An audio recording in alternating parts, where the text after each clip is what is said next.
Inini ndakazvarwa zvakanaka ndisina kana dambudziko muviri wangu, but mushure makore 13 ndiri grade 7 ndo pakatanga dambudziko. Ndingakuti ndakarwara, ndarwara maziso angu angotanga kungovava. Pakatanga dambudziko iriri ndakanga ndarota hope, ndakarota iri nyoka ichibuda pabako kudero, yakabudisa voice rekuti zvawatanga izvi uchakaura. Handimbokubata ipapo noti nini shuwa ndaigara ndichizvibvunza kuti kana munhu aine dambudziko rekuona anenge achiona chii. Saka imi mukuti amuone black, mune muchingoona macolors. Ndiye ndichingoona macolors ari mumaziso mangu, but ndakatogara panapa mukwanisi kuona kuti pane chinhu chiri pamberi penyu. handikwanisi kutoona, ndongo ndichingonzwa voice chete. Alright, macolors iwawo ndandichiti kana ngatarira kuri kubva voice ndinongoona macolors iwawo. tinokwasai nemufaro hama dzangu vari paintaneti, pafacebook, payoutube, patwitter. Tiri pano paKunashi Studios patinokudzirai nyaya dzatinosangana nadzo mumusic industry, mumusic as a producer, as a person. But nhasi ndava nenyaya yandibata yandiitira zvakanaka yandati ndishare nemi kuti tese tikwanise kubatsirana, tese tikwanise kuona zvinenge zvichiitika mumusic industry zvandinenge ndichisangana nazvo. Nhasi ndina mukoma vanonzi mukoma Alphonse Mhosva, ndizvo ka? Mukoma Alphonse Mhosva. Makadii mukoma wangu? Tiripo makadiwa ino DJ. Ndozokumbira kuti muchizongoita muchitaurisa nekuti muri muimbi. Handiti ka mukoma Alphonse Mhosva vane dambudziko rekuti havaoni but vanorova music. Ndo chinhu chandavaunzira panapa kuti tisangane navo tivazive. Ndizvo ka mukoma wangu? Ndamboita nguva yandambotanga kudhiskasa zvangu navo ndichimbonatsonzwisisa nhoroondo yavo yekuti vakazosvika sei padambudziko iri. Mukoma Alphonse ndinobhilivha kuti pamatanga tichitaura semi naproducer manditi makatozvarwa muchiona, makazotadza kusaona mane 13 years. Handiti? Saka kune vamwe vanga vasipo ndichazokumbira mungoita kanhoroondo mbijana kekuti makazotanga kusangana nedambudziko iro riri zvaita sei. Taurai zvenyu mukoma Alphonse. Zvakanaka, maita basa.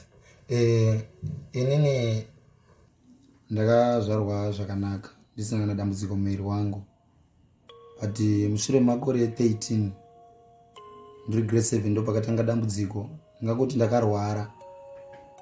ndarwara maziso angu angotanga kungovava. Pakatanga dambudziko iriri ndakanga ndarota hope, ndakarota iri nyoka ichibuda pabako kudero, yakabudisa voice rekuti zvawatanga izvi uchakaura. Ichitaura kuti zvawatanga izvi uchakaura, ndakanga ndaenda kuchechi, kumwe kwandanga ndaenda kuchechi dzemweya idzi. Asi inini ndichikurawo ndaipinda chechi yeRoma, ndasati ndamboenda kuchechi dzemweya.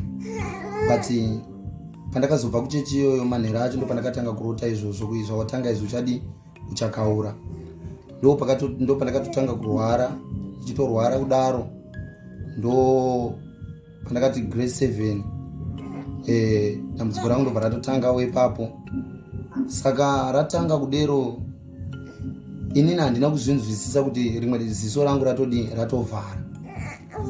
But 2013 pandakazoenda kuMorgenster kuchipatara, pakunotestiwa paipai kunzi unovharisiwa rimwe ziso, rimwe rakavhurwa uchinzi verenga mavara awa kuti yandabaya iyi ndeipi, inonzi chii. Saka ipapo pandakavhara rimwe ziso ndo pandakatoona kuti rimwe ziso rangu haritozi kutoona. Ndo pandakatoona kuti rimwe ziso rangu harisi kuona kudaro. Ndo pandatestiwa maglazi ndatestiwa ndobva atadza kushanda. Ndobva zvikanzi shandisa mishonga, ndo unonge uchishandisa uchiisa mumaziso mako, and then uchingoramba uchingoshandisa mushonga uyoyo ugodzoka kureview tombo kutarira futi kuti zvamira sei. Saka pandakaramba ndichishandisa mushonga uyoyo ndadzokera kureview hazvina kuchinja, zvairamba zvichingowesana nekuti pandaiti ndichiisa mushonga maziso anga aitongoramba achirwadza, akatosvika pakurwadza zvokuti ndasingachakwanisi kusunura.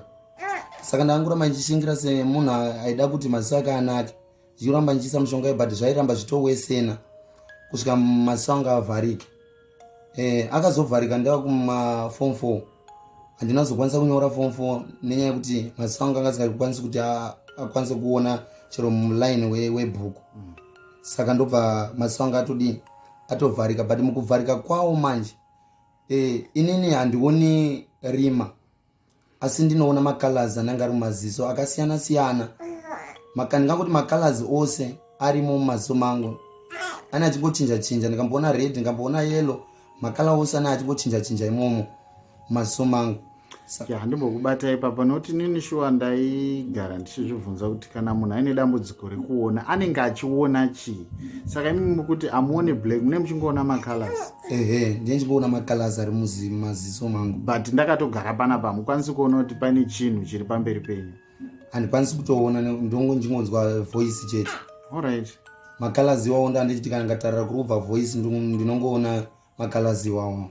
Alright, but kune vanhu ndinombonza vachitaura vachiti munhu anenge ane dambudziko rekuona anenge ari more advanced pakunzwa. Inini handiti ndati ane mazuva makambondinzwa akavoisi rangu nokuti mautokwanisa kutoidentify kuti ava ndiproducer varapa. Izvozvo ndinotozvinzwisisa zvisingaiti. Alright. Imimi ndaona kuti mune chipo chekuimba chaizvo chaizvo. Zvokuimba izvi makazozvitanga rini mukoma? Musikachaoni here kana kuti muchiri kuona? Ndingati zvekuimba ndakazvitanga ndisingachaoni. Alright. Nenyaya yekuti ndava ndiri munhu angabatikana nedambudziko rangu. Saka ndakabatikana kudero ndaingova munhu uya wekuti handina zvimwe zvandaikwanisa kuti ndiite. Ndangova munhu auya angova stressed zvokuti ndasingazazivi kuti ndingaita sei. But ndakazobatsirwawo nemunhu waMwari akandiudza akati ndaenda kuchechi kwandakaenda kuPentecostal. Akanditi muzondiona. Saka ati muzondiona ndobva ndaenda kumba kwake.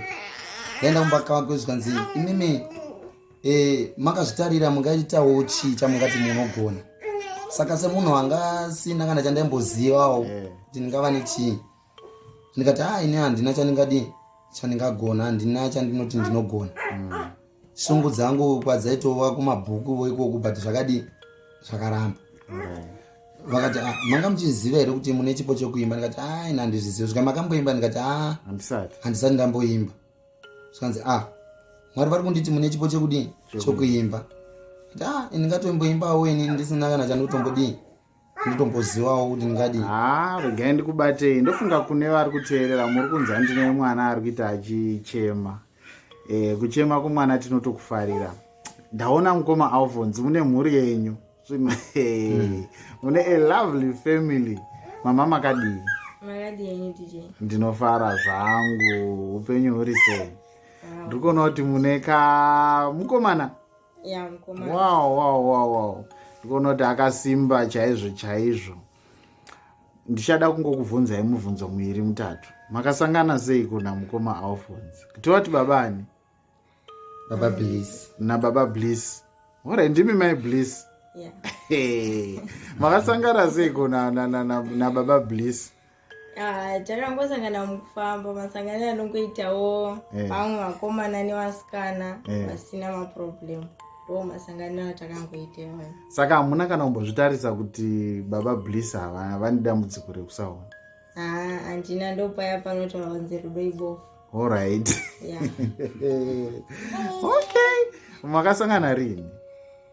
Ngati 2021.